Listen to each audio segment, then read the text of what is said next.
So thanks for having me back again. So today we're going to be looking at hardware hacking. If I look a little awkward, I'm used to wearing a lapel mic, so I'm not good with a microphone. So if I start drifting away from it, let me know so we can stay on top of it. So a little bit about myself. I work at Rapid7. In the previous talk, they're like, how long have you been in security, cybersecurity? I didn't raise my hand. I've been in cybersecurity for over 22 years. I've been in IT for, I say 25 plus, but that's like 30 plus years that I've been doing that. So I had my hands in a lot of research, and that's what I do at Rapid7. I do research focused on IoT technology. And today I wanted to do something a little different. I didn't want to do the typical, IoT, let's hack something. So we're going to go through a lot of different hacks, and we're going to focus on a number of key areas. So we're going to look at examining hardware and the fact that how do we map out circuits on hardware? What are some of the methods or methodologies that I use? How are some of the ones that I've come up with or thought about? Often what we end up doing is we're working on IoT and we hit a snag somewhere. I'm like, what do I do? How do I deal with this? Since I helped Rapid7 kind of spin up its IoT testing program, one of the things I do in my research is always try to think ahead. What is the new stuff that we're engaging? What are the problems are we going to encounter? How can we streamline those problems so the pen tester isn't wasting his time trying to figure out new methods or ways to get into things or how to figure things out? And then we're also going to talk about problematic flash memory. That's kind of like, hey, I got a memory chip. I need to read the firmware off this. I don't have a chip reader that knows this. I don't have a socket to drop the chip into. How do I deal with this? And how do I deal with this if I'm dealing with a complex BGA chip? How do we tap into it? How do we work with that? In the last, we're going to talk about interchip communications. This is an area that I've focused a lot of my research on in the last several years. And it's the concept of when we're working with hardware and we're dealing with a device that has, let's say, good security. It's an embedded device, but we know it communicates out either cellular or Wi-Fi or Bluetooth on both ends.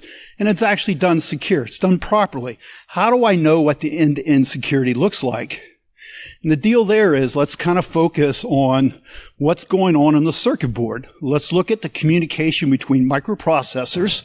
How do we tap into that? And how do we inject data into that if we need to carry out various attacks? So let's go ahead and get started. So interaction with hardware. So the first one, and I learned this trick from a friend in France, Damien. He did this back in 2018 at a conference I was at, and I thought, hey, that is cool. I like that method. Let's start using this and let's start sharing this with other people. And this whole idea of overlay. So it's the concept of taking images of both sides of the board and kind of overlaying them with each other. So if we transpose these at 50%, and we reverse the images and overlay them, this gives us the ability to see all the components on the circuit board at one time. So then we can start thinking, well, how's the communication moving on this board? What is the best way to tap into that? How do I find the runs, the vias of the stuff that I want to actually tap into? And then on top of that, like this, we have a Telite cellular module. So we can actually overlay the cellular module land grid array on this. And the ultimate goal is I know this chip, we have the data sheets on this chip, and we want to see what connections are. One of the things we notice here is the connections are always toward the outer edge on most cellular modules. This is probably the same for satellite modules and also almost all communication chips. Typically you run into the leads being on the outer edge there, which is kind of important, and you'll see that further in a moment. But this gives us the ability to look at this and go, okay, now I can see both sides of the boards. I can see all the connection points from that chip, where they're at in proximity to the overall circuit board, and it makes more sense if I want to start looking for where that communication is on the circuit board. I'm not wasting my time hunting and pecking across that board to try to find out what's important. I can focus on the side of that board where that data's at. So now we know all the communication lines, the UART, the USB that we may want to tap into are on that far side of the board. Now we can actually start looking at close connections on that side of the board to trace out where those are. And this can often save you a bunch of time. There's a number of different tools for doing this. This particular one, I usually just throw the images into PowerPoint, which has this ability, and I just overlay them, transpose them that way, and then I quickly can do this in 10 or 15 minutes. And you don't even have to have them perfectly lined up. The whole idea is just figure out where things are most probably or most likely to be on that board for actually tapping into those. So the next problem, this was a while back when I was doing research in cellular module. We noticed on that other cellular module, the key points were around the outer edge. What happens if none of those points of interest are on the top surface of the board? How do we get access to them? Well, since there's a close edge of the board, if you turn the board on edge and you magnify it like 100 times, we can actually see the land grid arrays up underneath the edge of that board. I'm like, that's cool. Can we get access to them? Yeah, we're going to do it with acupuncture needles. So literally, I built a set of acupuncture needles. We inject those up underneath the edge of the board, and we're actually able to tap into the serial line connections in this particular case. And this will work on a lot of the different boards, the cellular modules, not all of them. We ran into some where the actual connections were like 2 to 3 millimeters up underneath the edge of the board.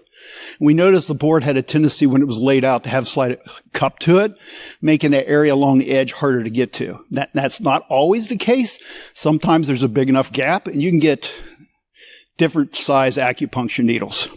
So if you go out and try to buy acupuncture needles, they're considered medical devices. So you really can't just up and buy them. At least you're not supposed to be able to. But they sell these for people who actually do 3D printing and clean out the nozzles. And you can get them in different sizes. 0.1 millimeters. This was like a 0.35 millimeters. The 0.1 are really flexible. Sometimes if it's a tight fit, it's hard to get it up underneath the edge. Since these were closer to the edge, they were like 0.2 or 0.5 millimeters, literally a half millimeter up underneath the edge of the board. I just used something that was stronger, and this happened to be 0.35 millimeter acupuncture needles, a little stiffer, and they were able to insert those in there. And then we were able to take glue. I use an E6000 glue and hold everything in place while you can do the testing. And this worked to be very effective. It can save you a lot of time because some of the other alternatives we're going to talk about, which I started thinking about, was, well, what if I can't do this? And often we have to chip off. So we can remove the actual chip. So when we remove the chip, I started thinking, well, how can I redo this? Can we redesign the circuit board to give us access? So I decided, how hard would this be? This was in my lab because obviously, as we're building methods and methodologies, we want to figure out, well, how difficult would it be? Can it be pulled off? Here we actually have a solder mask, which is UV set solder mask. And the other sheet over there are these really small microscopic circuit board repair kit for repairing circuit boards. So I thought, hey, we take the chip off and we reroute the circuits on the board. So we lay down solder mask on the actual board. We can lay down these runs. This took me several tries because you can see that's magnified up pretty big. So those runs are really microscopic. Doing it all under a microscope. But if you take your time, a couple failed attempts, and you're able to get them laid out. And then the second image over on the right-hand side, we laid UV set solder mask to hold them in place. And then we reball the board. The cellular module, we put it back on, and then the far right one, we can see it magnified up where the actual runs are now outside the underside of that board. Now we can actually tap into it. So it's not unreasonable to actually redesign a circuit board. I've done this a number of times. I've done testing where I was like, hey, I'm going to do inter-chip communication analysis, and I need to cut the runs and reroute traffic off the board, but there's components in the way. There's resistors in the way. They're being problematic. And I've actually removed resistors that were used for connecting two microprocessors together and moved them to the other side of the board because all the runs were routed over that side. So I moved the resistors over there, giving the ability to tap into the actual board. So that works pretty good. So the challenge is, as we start thinking through this, is we're going to encounter weird things. We're going to encounter problems. when we're doing hardware hacking? Do we stop? Do we give up? Or do we think of new ways, new methods? And that's what I'm always looking for. So if anyone here does hardware hacking and they've done something cool, grab me afterwards, share it with me. I love that stuff because I want thinking outside the box. Because it's really easy when we start looking at circuit boards, people go, hey, I'm trying to do this and it doesn't work, so I gave up. Don't give up. Think up a new way of doing it. Have a new challenge. Try something different. I don't care if you destroy the board. Oh my gosh.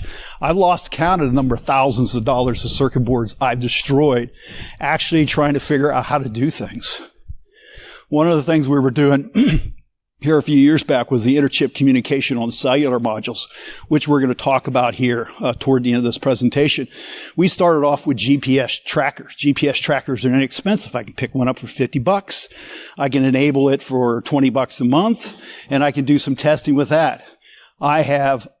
I don't know how many hundreds of dollars of GPS corpses at home, thrown in a box of devices I destroyed trying to test things, try new things, try different ways of hacking on devices to be able to get access. Because if you want to hack the device, getting access to communication, reading that communication, injecting into that communication, pulling firmware or various things like that, sometimes you have to kill things. You have to break things.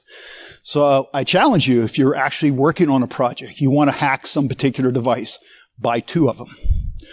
One of them, try not to destroy it. The other one, just go at it. Take it apart. Remove components off. Put components back on. By all means, learn how to solder. And we're going to see that in a minute. Soldering is not as difficult on circuit boards as you think. Sometimes it just takes patience and learning. And there's tons of YouTube videos out there how to do different things. I publish tons of work, not just on YouTube, but on Rapid7's site. We'll have a whole list of some of my research and various things out there at the end here, where anytime I go through and I try to figure something out, I document it. Sometimes I even document the failures. Hey, this is where I failed at. This is how I solved that problem. So let's go ahead on to the next one. This one we're going to dig a little deeper. So this turned out to be a SAM module, and I wish I'd used something that was more national to your location, but this is a US penny. That is a SAM module. So it's about the size of half of Lincoln's face. If you've ever seen a Lincoln penny, this is extremely small. This is like, I think, was 3 by 4 millimeter chip. Pretty small. So what I wanted to do here, and again, this was a total failure, okay? But none of the runs for this module, this SAM module, which is a security access module, was actually on the surface of the board. Everything was underneath. So I removed the chip, and I started cutting down the layers of the board. We did this under a microscope.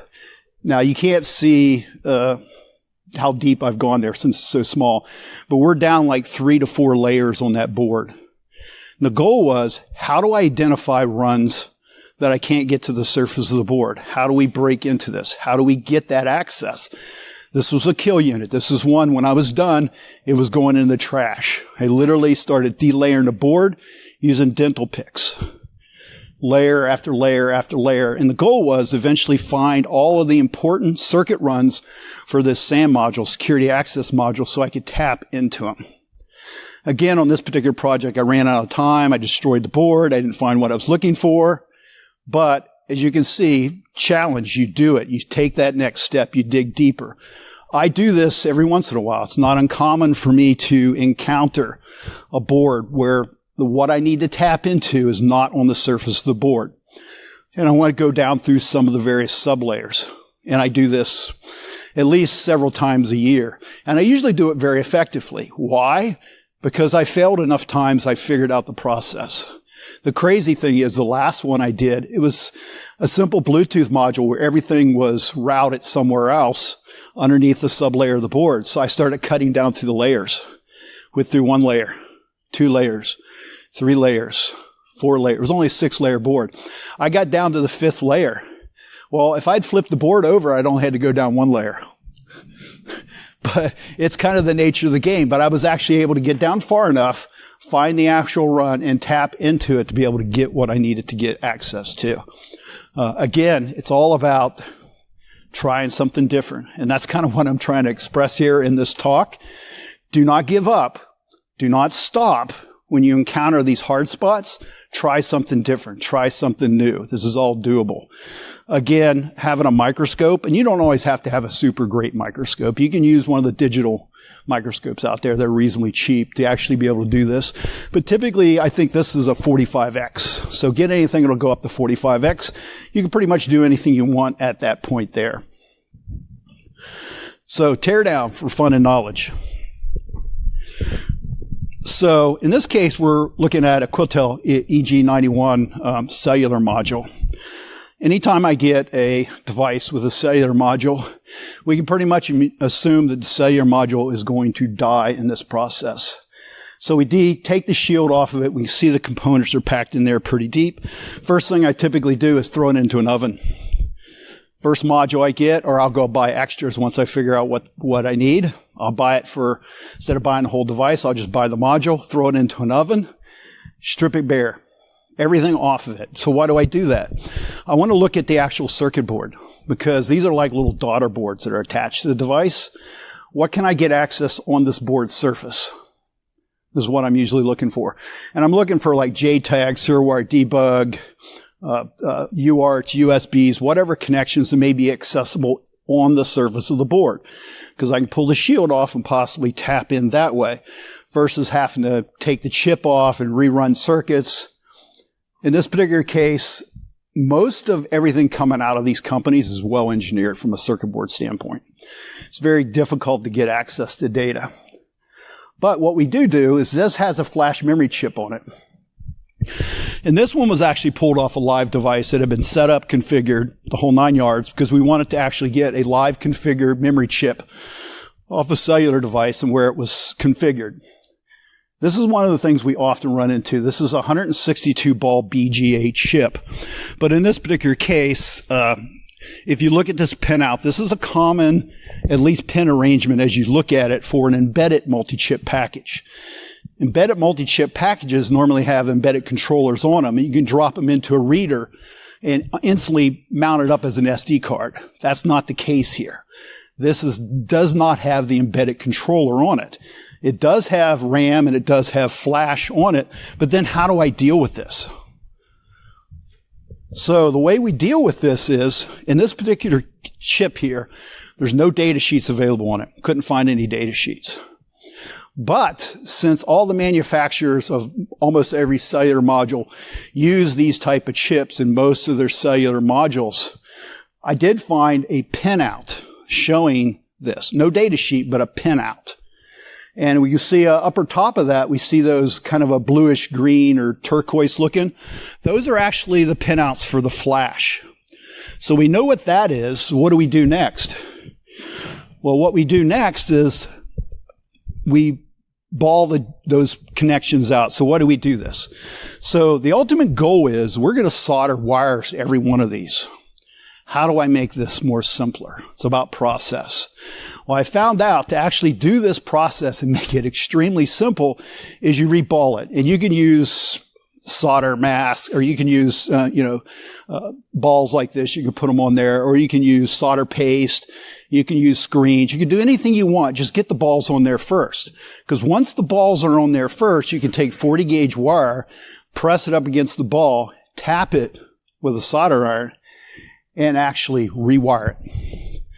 So we're going to rewire this up, but then we have a problem. One, we don't have a chip reader that can actually read this.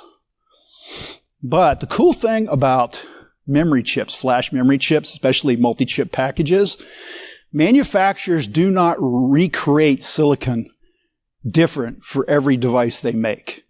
So more than likely, what's in this chip package is probably in the same company's other chip package structures.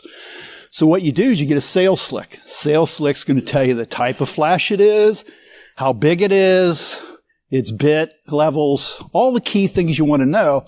And then you just go back to the manufacturer, start looking at all of its other chips, and find one that meets those same stats. And then what you do, I built these ZIF sockets so I can hand wire all of those connections into a reader like this right here. And then we lie to the chip reader. Instead of saying, hey, it's this type of chip. In this particular case, I just told it it was from the same manufacturer, but it was actually a 48-pin chip that matched all those same stats. Now, 8 out of 10 times, the chip reader going, you're right. And every chip has an ID, and it's going to say it matches the ID for that because the silicon's the same. In this particular case, it did not. So all I did was say, well, just ignore that. Because we know the design of the chip settings, chip structure are pretty much the same as this other one. So just lie to it and say, just ignore the identifier for that chip and read the data anyways. And that's what it did. And it actually dumped all of the flash memory off of it without a problem. Trying to get other team members to do this, it kind of freaks them out, to be honest with you. It's like, oh my gosh, Deral, when I hold that chip in my hand, I can't even see the balls. Well, put it under a microscope. Give it a try. So the typical way it takes place is when one of our team members encounters something like this, we don't have a chip reader, it's a BGA, we don't have a socket for it. They usually drop it in an envelope and mail it to me. And I usually do this. And it takes me about an hour to set one of these things up and actually get the flash memory off of it most of the time. It's pretty simple. Once you have a process in place, and I wrote a blog on this entire process. So if you go to Rapid7's site, look for my blogs, you're going to find detailed step-by-step approach on how this whole thing is done and how the process was streamlined. Putting the balls on there, I actually lay those by hand. Everyone goes, oh, it's not that hard. Trust me. I'm like 62 years old and I usually drink too much coffee in the morning. And if I can pull it off, most of you should be able to pull it off too if you're hardware hacking. You just got to challenge yourself and kind of go to that next step. So circuit board interchip communications. So, oh gosh, yeah, so this was a project I was working on. So we were wanting to look at cellular tech. And this board, this right here actually is a field camera. So this is a trail camera. It's cellular based. And I was using this to hack on it because I was looking for a cellular module that was using USB for communication between the main microprocessor. So it turns out that when you look at cellular modules, there's two ways for the main CPU to communicate to the cellular module. It's either USB or UART. So it's USB and what's known as main UART. It'll use one of those, but it won't use both of them. If it happens to be a device that is just sending telemetry data, which is low bandwidth type data, it'll often do it all over UART. It'll also take commands to the cellular module via that same UART. This I purchased because I know it's moving audio, video, images, high images. So I knew it was going to need more bandwidth, and it uses USB. Typically, one of two of those will be used. The other one's often completely disconnected. In that case, you use acupuncture needles up beneath the board to gain access. Or it's in circuit, but just not being used. Turns out this was actually still connected in circuit and not being used. So we had the USB. This is a Beagle 480. I purchased this device for the main purpose of actually tapping into interchip comms with USB. It's 480 megahertz for high-speed interchip. And there's no logic analyzers that any of us in this room can afford that can run at those speeds. And oscopes are even more expensive to run at that speeds there. So in this case here, there's manufacturers that create USB sniffers. Most USB sniffers are designed to do inline. That means you plug the device in, it runs through the device here. I was looking for a device that would allow us to do interchip connectivity sniffing. Turns out Total Phase said, hey, our device can do that. So I bought it, gave it a try, and it works amazingly well. So to be able to make it work, you have to add some new circuits. So you have to put in 20 to 40 ohm resistors and connect those to the D plus, D minus on the device before you connect your device up. That's for impedance matching purposes. The manufacturer points that out. And that's almost the case with anything dealing with USB because it's very easy to load down a USB bus. So you tap those in. You hook the wires up to your USB reader like we have here. The red and the black, that's ground and 5 volts because the power isn't available for the USB because it's in circuit and it was running somewhere on the board. I want to find it. So I just hooked up an external power supply to it to trick the Beagle. But there's also some software changes you can make in the Beagle that allow it just ignore those voltage requirements before it'll start listening. So let's go ahead and look at this. Yeah, I'm running out of time here. But so the goal is I want to capture this device. And remember, for interchip comms, we know everything going out on cellular, this thing's encrypted. Okay, so we can't see it. The thing we find out about interchip comms, it's rarely, if ever, encrypted. So let's go ahead and take a look at this. So power it up. We turn our device on. It starts communicating. It's a bunch of handshake data. We're going to go ahead and we're going to select data. We're going to filter out just the data, go into the cellular module, get rid of the USB handshake crap. We don't want to actually look at that. And we instantly see a lot of AT commands. Anyone remember? I don't think anyone's old enough. The old cable, the old modems, they had AT commands. Cellular devices or communication devices still use AT commands, okay? So whether it's cellular or satellite modules or even Wi-Fi modules, a lot of them like ExpressFs will take USB or AT commands. So we can see the AT commands and we kind of drill into this stuff and we can see all the configuration data being sent to the device. We can see who it's connecting to out there for its cellular service. We can see a lot of configurations. But the cool thing here is let's go ahead and sort through this thing. Take a quick look at actual data. We're going to look for bucket because I know that's a key term that I'm looking for in there. And we can actually see the actual communications unencrypted going out to the cloud. So here we can capture all the keys, the passwords.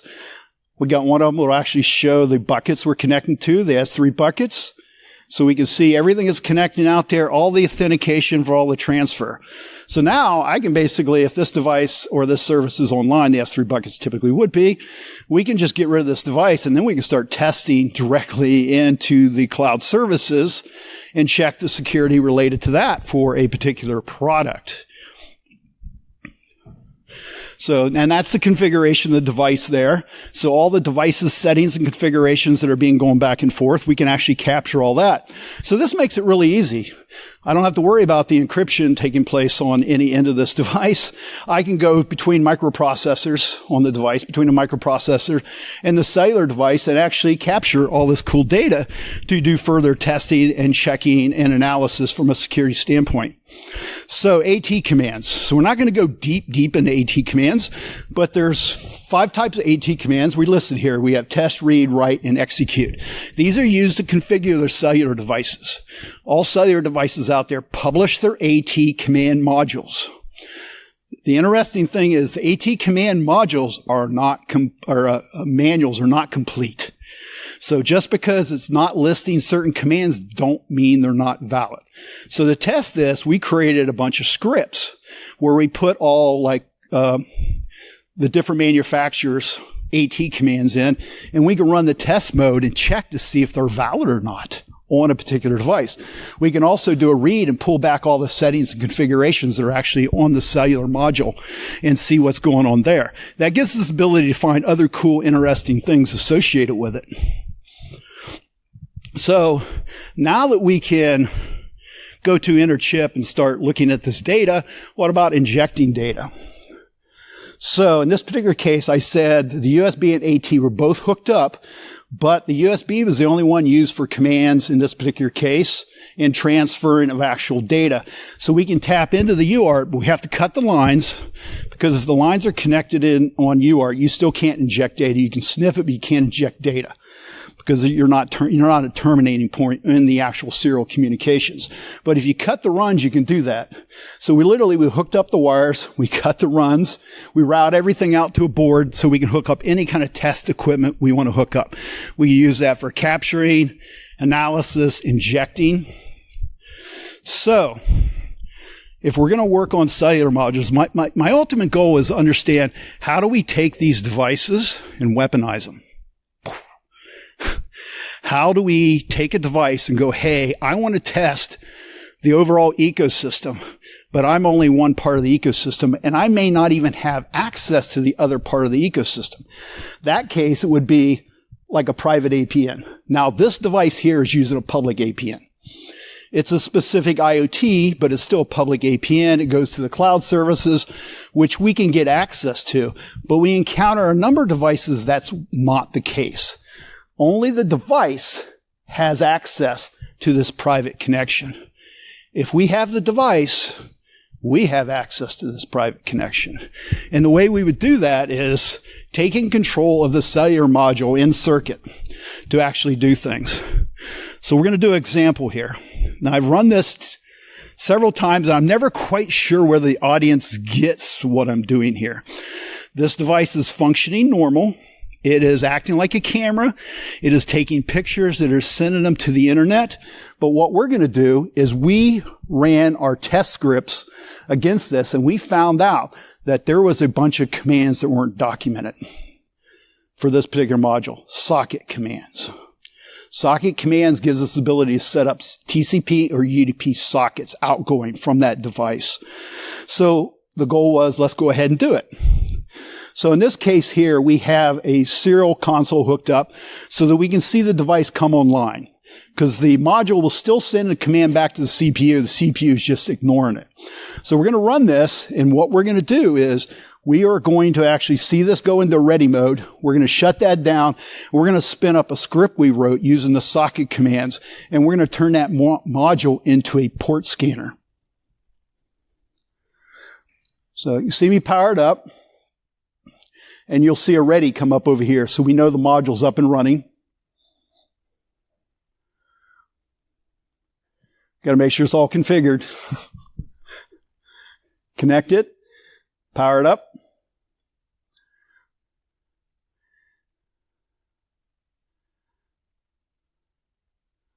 Okay, we're ready. So we're going to shut that down. We're going to set up our Python script. And the Python script is set up to go out and carry out these QI open and QI close. Here's the different commands. So that's closed. That's open. That one's closed.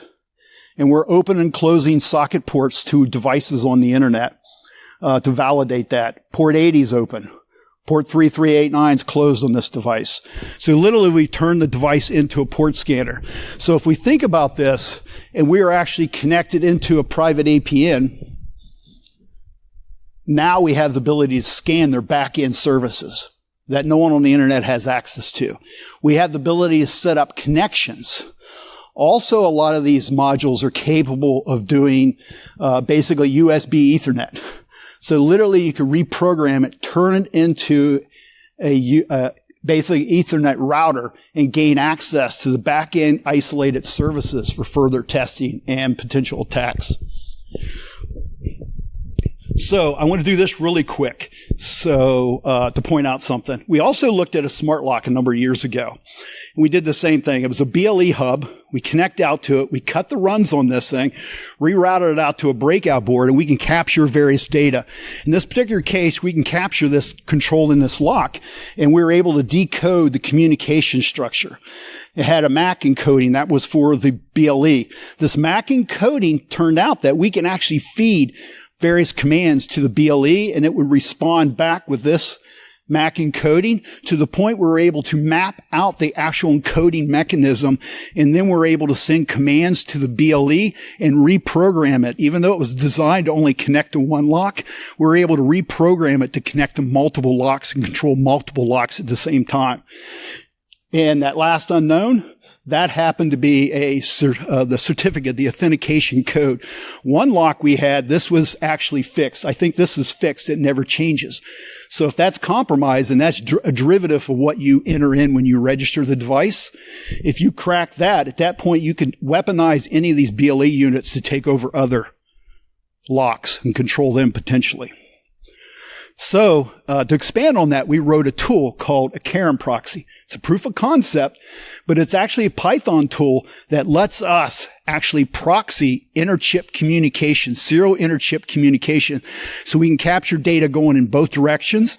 We can see it going in both directions. We can actually save it, and then we can actually set it up to rewrite it and inject it back in automatically as a testing method for doing that. So running out of time here, and I'll make sure we got time to transfer to the next speaker. So that's my presentation. Here is different blogs and papers I've written on different things. Please check those out. I'm always generating new research projects and publishing every year, and I think they're fun and interesting, and hopefully you guys got something out of this and you enjoyed it.